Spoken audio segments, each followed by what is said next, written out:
Sir முழுக்க முழுக்க விவசாயிகளுக்காகவே நாங்க நல்லதுக்காகவே கொண்டு வரோம் அப்படின்னு சொல்லி கொண்டு வரப்பட்ட ஒரு சட்டத்தை நம்மளால அவர்களுக்கு புரிய வைக்க முடியவில்லை அப்படின்னு சொல்லிட்டு அந்த சட்டத்தை திரும்ப பெற்றது இந்த மத்திய அரசாங்கம் சார்.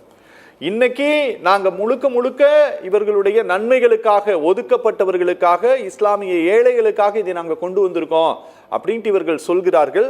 இந்த விவகாரம் கோர்ட்டுக்கு போக போகிறது சார். இது நாங்க திரும்பவும் ஒரு புதிய அரசு அமைந்தது அப்படின்னா இந்த சட்டத்தை நாங்க ரத்து பண்ணுவோம் அப்படிங்கிற மாதிரியான வாக்குறுதிகள் பல மாநிலங்கள்ல இருக்கக்கூடிய முக்கிய அரசியல் கட்சி தலைவர்கள் எல்லாம் கூட சொல்லிட்டு இருக்கிறாங்க சார்.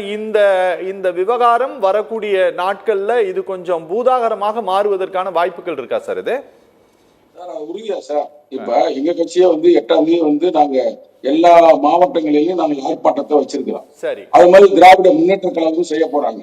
இப்ப இது தமிழகத்துல சட்டமன்றத்தில் இதுக்காக ஒரு தீர்மானமே நிறைவேற்றப்பட்டது. சரி, இன்னைக்கு இந்தியா முழுக்க கடுமையான எதிர்ப்பை இன்னைக்கு பிஜேபி சந்தித்துக் கொண்டிருக்கிறது. அதனால வருங்காலங்களில் பெரிய போராட்டமாக அமையும். நிச்சயமாக அடுத்த முறை ஒரு ஆட்சிக்கு வரமாட்டாங்க. அப்ப என்ன பண்ணா நாங்க செய்வோம்னா RSS உடைய சொத்துக்கள் எல்லாம் எவ்வளவு இருக்கு அதை நாங்க கணக்கு கேட்போம்.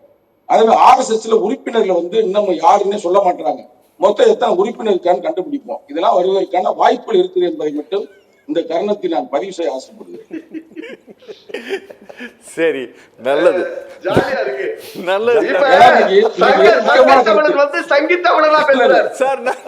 இந்தியாவிலேயே மட்டும் உலகத்திலேயே 100 ஆண்டுகளாக இயங்கக்கூடிய ஒரு அமைப்பு என்னன்னா RSS. சரி சார், நல்லது நல்லது சார், நல்லது.